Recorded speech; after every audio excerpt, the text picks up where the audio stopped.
Don't forget to like, comment, share and subscribe to السلام علیکم ورحمۃ اللہ وبرکاتہ الحمد للہ وکفى وسلام علی عباده الذین اصطفى اما بعد عن ابن عباس رضی اللہ تعالی عنہ ان رسول اللہ صلی اللہ علیہ وسلم قال في المعتكف هو يعتكف الذنوب ويجري له من الحسنات كعامل الحسنات كلها. نبی کریم صلی اللہ علیہ وسلم کا ارشاد ہے کہ معتکف گناہوں سے محفوظ رہتا ہے اور اس کے لیے نیکیاں اتنی ہی لکھی جاتی ہیں جتنی کہ کرنے والے کے لیے. محترم بزرگوں اور دوستو، حنفیہ کے نزدیک اعتکاف کی 3 قسمیں ہیں: واجب، سنت مؤکدہ، کفایہ، نفل. پہلی قسم واجب، جو منت اور نذر کی وجہ سے ہو، جیسے یہ کہے کہ اگر میرا فلاں کام ہو گیا تو اتنے دنوں کا اعتکاف کروں گا، یا بغیر کسی کام پر موقوف کرنے کے یوں ہی کہہ لے کہ میں نے اتنے دنوں کا اعتکاف اپنے اوپر لازم کر لیا، یہ واجب ہوتا ہے.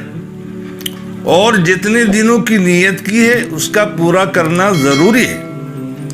دوسری قسم سنت ہے، جو رمضان المبارک کے اخیر عشرہ کا ہے کہ نبی کریم صلی اللہ علیہ وسلم کی عادت شریفہ ان ایام کے اعتکاف فرمانے کی تھی. تیسرا اعتکاف نفل ہے، جس کے لیے نہ کوئی وقت نہ ایام کی مقدار، جتنے دن کا جی چاہے کر لے، حتیٰ کہ اگر کوئی شخص تمام عمر کے اعتکاف کی نیت کر لے تب بھی جائز ہے. اعتکاف کہتے ہیں مسجد میں اعتکاف کی نیت کر کے ٹھہر جانے کو، سوائے حاجت طبعی یعنی ضرورت بشری کے حدود مسجد سے باہر نہ نکلے.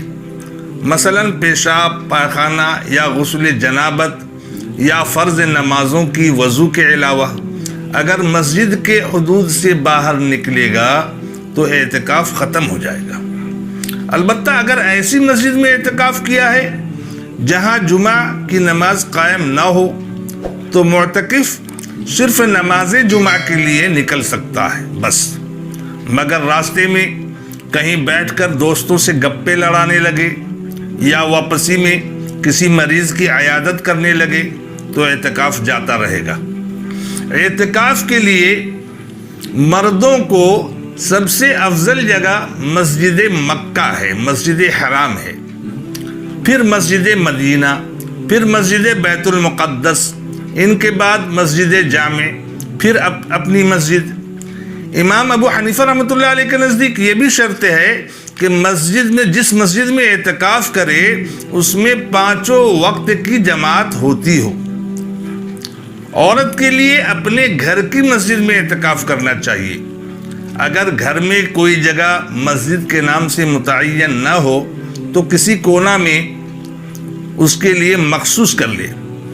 عورتوں کے لیے اعتکاف بنسبت مردوں کے زیادہ سہل اور آسان ہے کہ گھر میں بیٹھے بیٹھے بچیوں سے کام کاج بھی لیتی رہے اور اعتکاف بھی کرتی رہے. آم کا آم اور گٹھلی کا بھی دام، مگر پھر بھی وہ اہتمام نہیں کرتی. میرے دوستو، اعتکاف کی حقیقت یہ ہے کہ خود کو مولا کے در کے سامنے اپنا بوریا بسترا ڈال کر پڑ جانا ہے. نکل جائے دم تیرے قدموں کے نیچے، یہی دل کی حسرت، یہی آرزو ہے. اس لیے جب کوئی شخص اللہ کے دروازے پر دنیا سے منقطع ہو کر جا پڑے تو اس کے نوازے جانے میں کیا تأمل ہو سکتا ہے. اور اللہ جل شانہ جس کو اکرام فرماوے اس کے بھرپور خزانوں کا بیان کون کر سکتا ہے.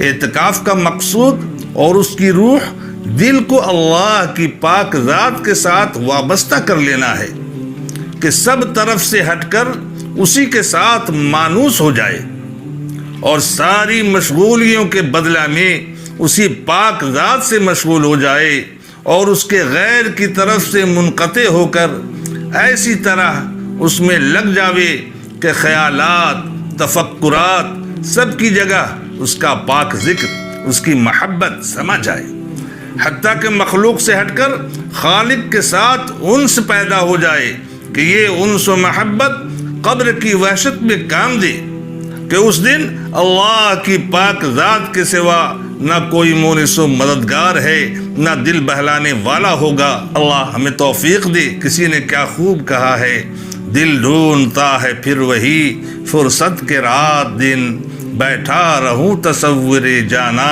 کیے ہوئے، پھر جی میں ہے کہ در پہ کسی کے پڑا رہوں، سر زیر بار منتی درباں کیے ہوئے، تصویر ہے کھچی ہوئی راز و نیاز کی، ہم سر جھکائے اور وہ خنجر لیے ہوئے۔ حدیث میں آیا ہے کہ جو شخص میری طرف ایک ہاتھ قریب ہوتا ہے میں اس سے 2 ہاتھ قریب ہوتا ہوں، اور جو میری طرف آہستہ بھی چلتا ہے میں اس کی طرف دوڑ کر آتا ہوں۔ بھائی اس میں اللہ کے گھر پر جانا ہے، اور کریم میزبان ہمیشہ گھر آنے والے کا اکرام ہی کرتا ہے۔ اللہ کے قلعہ میں معتکف محفوظ ہو جاتا ہے کہ دشمن کی رسائی وہاں تک نہیں ہو سکتی۔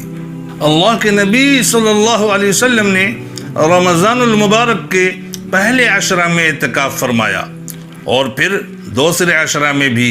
پھر ترک خیمہ سے جس میں اعتکاف فرما رہے تھے، سر مبارک باہر نکال کر ارشاد فرمایا کہ میں نے پہلے عشرہ کا اعتکاف شب قدر کی تلاش اور اہتمام کی وجہ سے کیا تھا، پھر مجھے کسی بتلانے والے فرشتہ نے بتلایا کہ وہ رات اخیر عشرہ میں ہے، لہٰذا جو لوگ میرے ساتھ اعتکاف کر رہے ہیں وہ اخیر عشرہ کا بھی اعتکاف کریں۔ مجھے یہ رات دکھلا دی گئی تھی پھر بھلا دی گئی، اس کی علامت یہ ہے کہ میں نے اپنے آپ کو اس رات کے بعد کی صبح میں کیچڑ میں سجدہ کرتے دیکھا، لہذا اب اس کو اخیر عشرہ کی پاک راتوں میں تلاش کرو۔ راوی کہتے ہیں کہ اس رات میں بارش ہوئی اور مسجد چھپر کی تھی، وہ ٹپکی، اور میں نے اپنی آنکھوں سے نبی کریم صلی اللہ علیہ وسلم کی پیشانی مبارک پر کیچڑ کا اثر 21 کی صبح کو دیکھا۔ نبی کریم صلی اللہ علیہ وسلم کی عادت شریفہ اعتکاف کی ہمیشہ رہی ہے۔ اس مہینہ میں تمام مہینہ کا اعتکاف فرمایا، اور جس سال وصال ہوا ہے اس سال 20 روز کا اعتکاف فرمایا تھا، لیکن اکثر عادت شریفہ چونکہ آخر عشرہ ہی کے اعتکاف کی رہی ہے، اس لیے علماء کرام کے نزدیک سنت مؤکدہ اخیر عشرہ ہی کی ہے۔ اللہ تعالی ہمیں آپ کو پوری امت کو توفیق عطا فرمائے، آمین۔